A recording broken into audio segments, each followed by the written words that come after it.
महाभारत के प्रथम खंड में आदि पर्व के 47वें अध्याय में जरत्कारु मुनि का नाग कन्या के साथ विवाह, नाग कन्या जरत्कारु द्वारा पति सेवा तथा पति का उसे त्याग कर तपस्या के लिए गमन। उग्र श्रवाजी कहते हैं, सौनक, उस समय वासुकी ने जरत्कारु मुनि से कहा, द्विज श्रेष्ठ, इस कन्या का वही नाम है जो आपका है। यह मेरी बहन है और आपकी ही भांति तपस्विनी भी है। आप इसे ग्रहण करें, आपकी पत्नी का भरण पोषण मैं करूंगा। तपोधन अपनी सारी शक्ति लगाकर मैं इसकी रक्षा करता रहूंगा। मुनि श्रेष्ठ, अब तक आप ही के लिए मैंने इसकी रक्षा की है। ऋषि ने कहा, नागराज, मैं इसका भरण पोषण नहीं करूंगा। मेरी यह शर्त तो तय हो गई। अब दूसरी शर्त यह है कि तुम्हारी इस बहन को कभी ऐसा कार्य नहीं करना चाहिए जो मुझे अप्रिय लगे। यदि अप्रिय कार्य कर बैठेगी तो उसी समय मैं इसे त्याग दूंगा। उग्र श्रवाजी कहते हैं, नागराज ने यह शर्त स्वीकार कर ली कि मैं अपनी बहन का भरण पोषण करूंगा। तब जरत्कारु मुनि वासुकी के भवन में गए। वहां मंत्र वेत्ताओं में श्रेष्ठ तपोवृद्ध महाव्रती धर्मात्मा जरत्कारु ने शास्त्रीय विधि और मंत्रोच्चारण के साथ नाग कन्या का पाणी ग्रहण किया।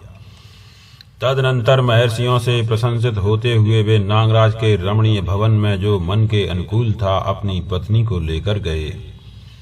वहां बहुमूल्य बिछौनों से सजी हुई सैया बिछी थी। जरत्कारु मुनि अपनी पत्नी के साथ उसी भवन में रहने लगे। उन साधु शिरोमणि ने वहां अपनी पत्नी के सामने यह शर्त रखी, तुम्हें ऐसा कोई काम नहीं करना चाहिए जो मुझे अप्रिय लगे। साथ ही कभी अप्रिय वचन भी नहीं बोलना चाहिए। तुमसे अप्रिय कार्य हो जाने पर मैं तुम्हें और तुम्हारे घर में रहना छोड़ दूंगा। मैंने जो कुछ कहा है, मेरे इस वचन को दृढ़ता पूर्वक धारण कर लो। यह सुनकर नागराज की बहन अत्यंत उद्विग्न हो गई और उस समय बहुत दुखी होकर बोली, भगवन, ऐसा ही होगा। फिर वह यशस्विनी नाग कन्या दुखद स्वभाव वाले पति की उसी शर्त के अनुसार सेवा करने लगी। वह श्वेत काकीय उपायों से सदा पति का प्रिय करने की इच्छा रखकर निरंतर उनकी आराधना में लगी रहती थी। तदनंतर किसी समय ऋतु काल आने पर वासुकी की बहन स्नान करके न्याय पूर्वक अपने पति महामुनि जरत्कारु की सेवा में उपस्थित हुई। वहां उसे गर्व रह गया, जो प्रज्वलित अग्नि के समान अत्यंत तेजस्वी तथा तप शक्ति से संपन्न था। उसकी अंग कांति अग्नि के तुल्य थी। जैसे शुक्ल पक्ष में चंद्रमा बढ़ते हैं, उसी प्रकार वह गर्भ भी नित्य परिपुष्ट होने लगा।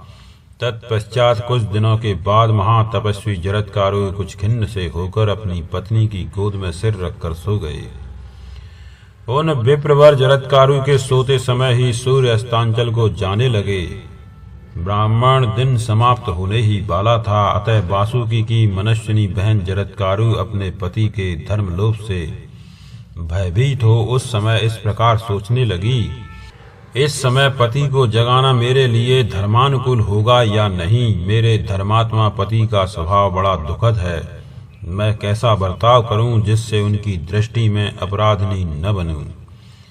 यदि इन्हें जगाऊंगी तो निश्चय ही इन्हें मुझ पर क्रोध होगा, और यदि सोते सोते संध्या उपासन का समय बीत गया तो अवश्य इनके धर्म का लोप हो जाएगा। ऐसी दशा में धर्मात्मा पति का कोप स्वीकार करूं या उनके धर्म का लोप, इन दोनों में धर्म का लोप ही भारी जान पड़ता है। अतः जिससे उनके धर्म का लोप न हो वही कार्य करने का उसने निश्चय किया। मन ही मन ऐसा निश्चय करके मीठे वचन बोलने वाली नाग कन्या जरत्कारु ने वहां सोते हुए अग्नि के समान तेजस्वी एवं तीव्र तपस्वी महर्षि से मधुर वाणी में यूं कहा, महाभाग उठिए, सूर्य देव अस्तांचल को जा रहे हैं। भगवान, आप संयम पूर्वक आचमन करके संध्योपासन कीजिए। अब अग्निहोत्र की बेला हो रही है। यह मुहूर्त धर्म का साधन होने के कारण अत्यंत रमणीय जान पड़ता है। इसमें भूत आदि प्राणी विचरते हैं, अतः भयंकर भी है। प्रभु, पश्चिम दिशा में संध्या प्रकट हो रही है। उधर का आकाश लाल हो रहा है। नाग कन्या के ऐसा कहने पर महातपस्वी भगवान जरत्कारु जाग उठे। उस समय क्रोध के मारे उनके होंठ कांपने लगे। वे इस प्रकार बोले, नाग कन्ये, तूने मेरा यह अपमान किया है, इसलिए अब मैं तेरे पास नहीं रहूंगा। जैसे आया हूं वैसे ही चला जाऊंगा। बामोरू, सूर्य में इतनी शक्ति नहीं है कि मैं सोता रहूं और वे अस्त हो जाएं। यह मेरे हृदय में निश्चय है। जिसका कहीं अपमान हो जाए, ऐसे किसी भी पुरुष को वहां रहना अच्छा नहीं लगता। फिर मेरी अथवा मेरे जैसे दूसरे धर्मशील पुरुष की तो बात ही क्या। जब पति ने इस प्रकार हृदय में कभी पैदा करने वाली बात कही, तब उस घर में स्थित वासुकी की बहन इस प्रकार बोली, विप्रवर, मैंने अपमान करने के लिए आपको नहीं जगाया था। आपके धर्म का लोप न हो जाए, यही ध्यान में रखकर मैंने ऐसा किया है। यह सुनकर क्रोध में भरे हुए महातपस्वी ऋषि जरत्कारु ने अपनी पत्नी नाग कन्या को त्याग देने की इच्छा रखकर उससे कहा, नाग कन्ये, मैंने कभी झूठी बात मुंह से नहीं निकाली है, अतः अवश्य जाऊंगा। मैंने तुम्हारे साथ आपस में पहले ही ऐसी शर्त कर ली थी। भद्रे, मैं यहाँ बड़े सुख से रहा हूँ। यहाँ से मेरे चले जाने के बाद अपने भाई से कहना, भगवान जरत्कारु चले गए। सुबह भीरू, मेरे निकल जाने पर तुम्हें भी शोक नहीं करना चाहिए। उनके ऐसा कहने पर आनंद सुंदरी जरत्कारु भाई के कार्य की चिंता और पति के वियोग जनित शोक में डूब गई। उसका मुंह सूख गया, नेत्रों में आंसू छलक आए और हृदय कांपने लगा। फिर किसी प्रकार धैर्य धारण करके सुंदर जांघों और मनोहर शरीर वाली वह नाग कन्या हाथ जोड़ गदगद वाणी में जरत्कारु मुनि से बोली, धर्मज्ञ, आप सदा धर्म में स्थित रहने वाले हैं। मैं भी पत्नी धर्म में स्थित तथा आप प्रियतम के हृदय में लगी रहने वाली हूँ। आपको मुझ निरपराध अबला का त्याग नहीं करना चाहिए। द्विज श्रेष्ठ, मेरे भाई ने जिस उद्देश्य को लेकर आपके साथ मेरा विवाह किया था, मैं मंदभागिनी अब तक उसे पा न सकी। नागराज वासुकी मुझसे क्या कहेंगे। साधु शिरोमणे, मेरे कुटुंबी जन माता के शाप से दबे हुए हैं। उन्हें मेरे द्वारा आपसे एक संतान की प्राप्ति अभीष्ट थी, किंतु उसका भी अब तक दर्शन नहीं हुआ।